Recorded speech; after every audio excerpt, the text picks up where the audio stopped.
Okay, and welcome to the third episode of I Love Awful Things, the show where I'm a rogue cop who doesn't play by the rules, and my brother is the rookie that they stuck me with to try and calm me down a little bit. I'm showing him awful movies to break him in. All of that was completely true. Our first case of the evening is Mystery Team. Now, I said in the last video that I was going to review it. There is a limit where I'll say, okay, that was vulgar and that was funny. It crossed the line so many times within the first half hour. It was bad. It crossed it pretty far. One fart joke goes a long way. One swear word here or there goes a long way. But this movie has one of my biggest pet peeves in it. Swearing children. I've never enjoyed that in a movie. Never have I been sitting there watching a film and a little kid swore and I go, oh, that was funny. I don't like it. I don't find it funny in a movie. I feel like a child was paid to do something he doesn't understand. Say lines that he doesn't know what they mean. This movie was not good. I can't honestly review it on this channel because I'm morally opposed to it. Because you don't even like the movie. I'm morally opposed to reviewing it on the channel and giving it a good rating. I don't even want you to show any clips from this movie while we play the rant. Now, with that said, I can't just not review a movie in an episode. Yeah. So I showed you something wonderful. Do you care to talk about it a little bit? Well, we watched Robot Monster this time. It's an okay movie, I'd say. I would probably recommend this movie just because it's a classic. Everybody says it's bad for some reason. It's one of those stereotypical bad movies. It has some really good writing in it. Yeah. A lot of people consider this the worst movie ever. They consider it worse than Plan 9 from Outer Space merely because there was actual effort put into this film. But to me, that's what makes it a good movie. You can see the effort. So to talk about the story a little bit, it starts with a picnic, and the little boy is off playing with his sister. They come across some archaeologists. Now, one thing I noticed is the little boy mentions that his father died in the beginning. That's very strange for this movie. Okay? Doesn't he say, like, if my father was still alive or something like that? He'd let me do it or something like that, yeah. Yeah. I'm sure you'll find the quote. It was out of nowhere that he just talked about his father being dead. And he's talking to these archaeologists in this cave, and they're excavating a cave painting. And he says, I think I saw one of those last time I was on Pluto. And then, it shows them at the picnic all sleeping, and things flash, and there's a dinosaur fight. You get the impression that they've gone way, way, way back in time. Kind of. That's what I thought it was. And I'll explain why I thought that later, but that's what I honestly think it is. You see this, it's a family of 4. It's the little boy, his sister. It's a family of 5, actually. The little boy, the sister, the dad, who we just learned died. Yeah. The mother, and the older sister. Then there's the archaeologist, but he's a scientist. And 2 people that you never see that are in a spaceship. And you see the robot monster. And it is a dude in a gorilla suit with a diving helmet on. It's not a robot monster. And that's probably one of the reasons people say it's not a good movie, because they didn't make a robot monster. They put a gorilla suit on a guy, they put a diving helmet on the guy, and they called him Roman. Is all they did to make him a robot monster. The way I see it is, it was an ape creature, okay? And then an advanced civilization put robot brains on the ape creatures, making them robot monsters. To me, that makes sense. It doesn't have to make sense to anybody else, but to me, it makes sense. So the robot monster can't see them or find them, even though he could find everybody else, because they have an electric fence. Yeah. Which was essentially the only reason they gave. Because they say it was a cloaking fence. It was a cloaking fence, but the reason they give is the electrical field that it produces counteracts his scanner. Right. So it's honestly just an electric fence. I guess that made sense to me. This movie deals with robots becoming human. Right. He has destroyed everybody but these 8 people. And he kills the 2 people in the spaceship heading up to the space station. And now he's after the remaining 6. And he knows how to contact them. Doesn't know where they are, knows how to contact them. Says he's hunting them down, he will find them. He is very close. He's honing in on them. And they mention that several times. he makes a deal with them that if they show themselves, their deaths will be painless. And they honestly consider it.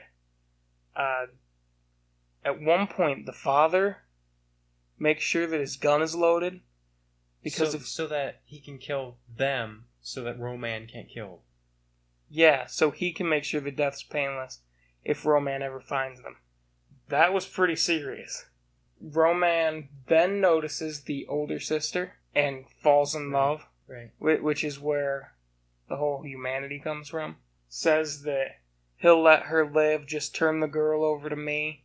And his boss finds out and doesn't like that one bit. His boss is like, if you want to be human, I can kill you like a human. Somehow the little girl gets out and is running around playing. And Roman catches her. And kills her. And leaves her body for the others to find.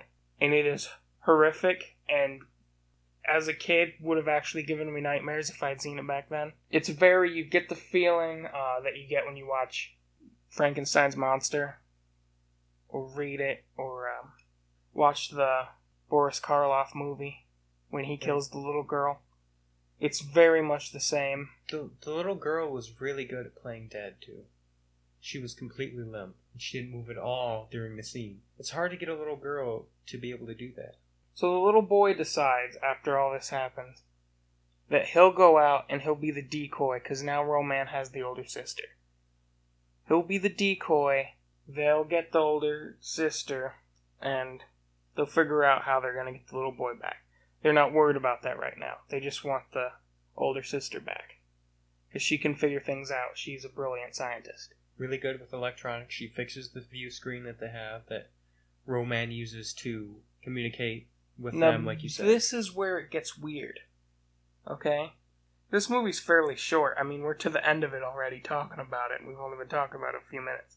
Roman catches the little boy, and all of a sudden you're back to the picnic. And the archaeologist is carrying the little boy, and he's fallen in his head. Now, the reason that I said that everything took place in the past, even though it's a dream, but it was the dream took place in the past, is because Roman was in the cave, and the little boy went to that cave to do the cave painting that you see in the beginning.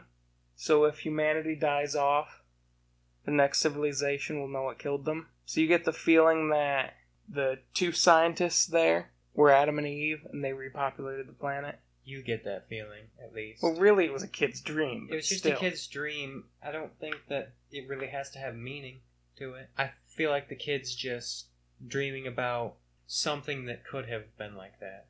Something maybe. I have to address, though, is this movie is referenced in a lot of other things, but the one reference I wasn't able to find that I know exists is the Angry Beavers. And I'll probably look for it, and if I can find it, I'll put it up.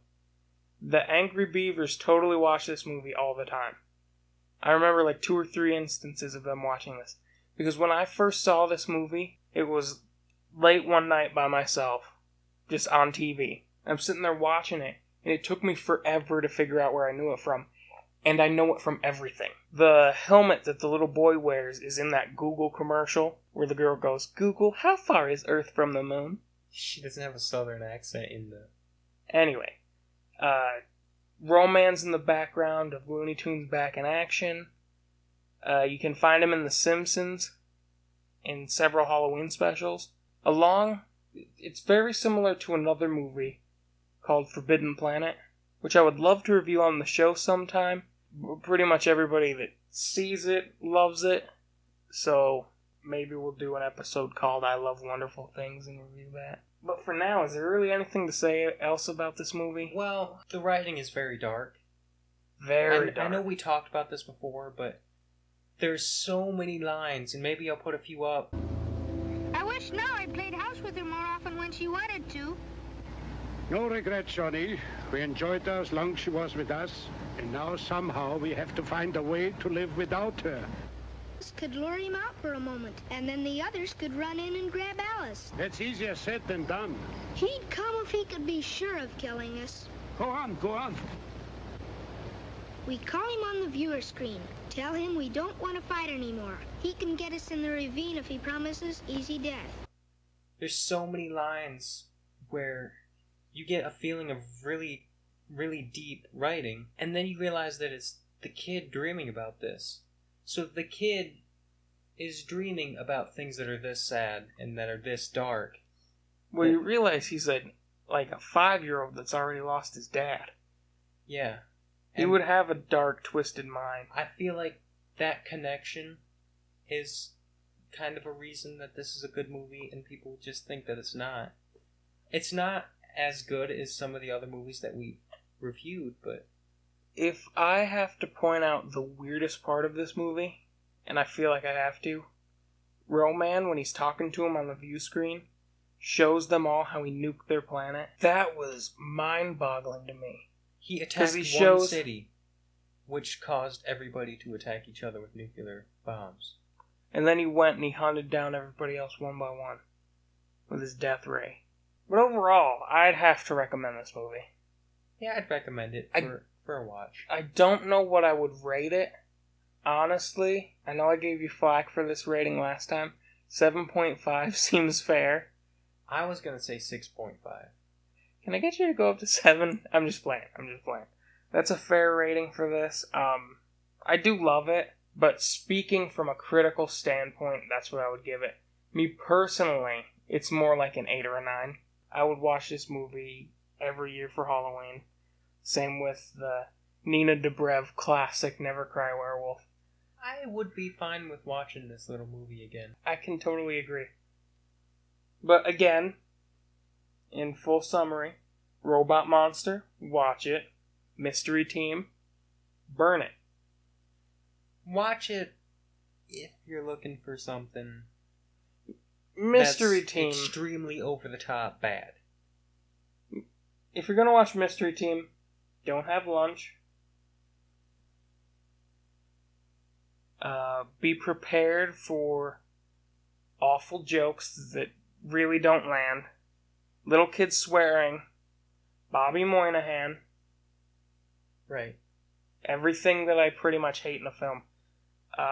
The saving grace is that Childish Gambino is just being himself.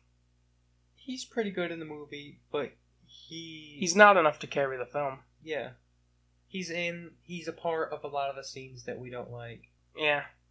Honestly, I am not exaggerating when I say I don't think there's anything we can show from that movie on the channel in good conscience. I mean, there's some stuff in the intro. There's some funny stuff with them talking about how they're high school students and they're still doing things they did in elementary school. Oh, the premise is there. Like, if I had the rights to this movie, I could do something with it.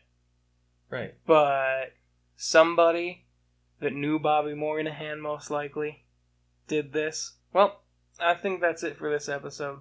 Well, this is Tim O'Dell. And Mike O'Dell. Signing off. Bobby Moynihan! Interesting fun fact, Moynihan and Piece of Toast hate each other. Apparently they've got some real creative differences.